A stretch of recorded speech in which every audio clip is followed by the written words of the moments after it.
আপনার জন্য একটা গিফট এনেছি। আপনি লাল শাড়ি কি লেগে নিয়ে আইছেন? স্যার আপনি কেমন আছো তুমি? তোমার পায়ের কি অবস্থা এখন? রাশেদ যে আপনার গাড়ি মিস অ্যাক্সিডেন্ট করে মারা গেছে, এদিকে তার পরিবারে জানাইছেন? চাচি, ও চাচি, চাচি বাইরে আহো। কি ব্যাপার, আপনি আমাগো বাড়িতে আইছেন কেন? আইসি এখন খবর দিতে। কি খবর? আগে চাচিরে ডাকো, তারপরে কইতাছি। চাচি, ও চাচি, কি হইলো, ডাক্তারছো কেন? আপনারা কেমন মানুষ কন্ত? আপনাদের কাজকর্ম দেখে তো আমি অবাক হয়ে যাইতেছি। রাশেদের খুনে আপনাদের বাড়ি কেমনে জায়গা দিলেন? কি রাশেদের খুনিরে আমরা বাড়িতে জায়গা দিছি মানে? আপনাগো বাড়িতে এই পোলারের রাশেদের বন্ধু পরিচয় দিয়ে থাকতে দিছেন, তার সম্বন্ধে কোনো খোঁজ খবর নিছেন? নেন না, সে আইসা বন্ধু পরিচয় দিছে আর অন্য বাড়িতে থাকতে দিছেন। যদি একটু খোঁজ খবর নিতেন তার সম্বন্ধে, তাহলে খুব ভালো করে জানতে পারতেন ওই পোলা কেডা। ওই আবিরের গাড়িতে অ্যাক্সিডেন্ট কইরে রাশেদ মারা গেছে।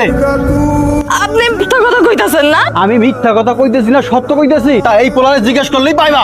আপনি আবার এই বাড়িতে কেন? আপনার যে পাওনা ছিল সেই টাকা তো আমি দিয়ে দিয়েছি। আপনাকে বলেছিলাম না এই বাড়ির দিকে মুখ ফিরেও তাকাবেন না? আবার কেন এসেছেন? চাচি, আপনি চুপচাপ করে দাঁড়াই থাকবেন নাকি এই পোলারে জিজ্ঞেস করবেন? তুমি কি সত্যি রাশেদের বন্ধু? হঠাৎ এই প্রশ্ন করছেন যে? ঢাকায় নাকি তোমার গাড়ির সাথে অ্যাক্সিডেন্ট করে আমার রাশেদ মরে গেছিল, সে যা বলতেছে এটা কি সত্যি?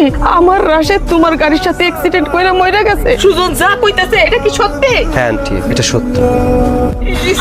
আমি এটা কি করলাম? আমার ছেলের খুনিরে আমি আমার বাড়িতে জায়গা দিলাম। চল, আর কোনো কথা কইবি না। স্যার চলে যাচ্ছেন না? আপনি আমার সাথে চলেন তো।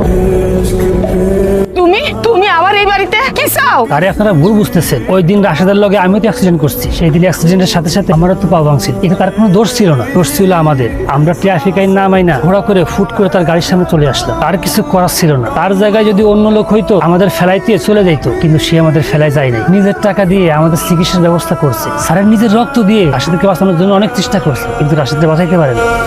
রাশেদ মারা যাওয়ার সময় আমাকে অনেক কথা বলেছিল তার মায়ের চিকিৎসা করাতে হবে, বোনের বিয়ে দিতে হবে। আমি তার স্বপ্ন পূরণ করানোর জন্য এখানে এসেছি। আমার অন্য কোনো উদ্দেশ্য ছিল না। যখন ও মারা গেল আমি নিজেকে ক্ষমা করতে পারছিলাম না। প্রতিটা সময় ওর কথা আমার মনে পড়ছিল। আমি কি করবো বুঝতে পারছিলাম না। তখন আমি ভেবেছিলাম কিছু টাকা পাঠিয়ে দেবো তার পরিবারের জন্য, কিন্তু রাত দিন শুধু ওর ইচ্ছার কথা মনে পড়তো। ও আমাকে বলেছিল ওর কিছু ধার দেনাও আছে, হয়তো টাকা পাঠিয়ে দিলে ওর ইচ্ছাটা কিছুটা হলেও পূরণ হতো। কিন্তু আমার তো মন মানছিল না। তাই আমি চেয়েছিলাম গ্রামে এসে নিজে হাতে ওর সমস্ত দায়িত্বগুলো পালন করবো, ওর ইচ্ছাগুলো পূরণ করবো। চাচি, স্যার খুব ভালো মানুষ, স্যারে ভুল বুঝেন না। তুমি আমাদের জন্য এত কিছু করলা আর আমি তোমারে ভুল বুঝা তোমার গায়ে হাত তুললাম।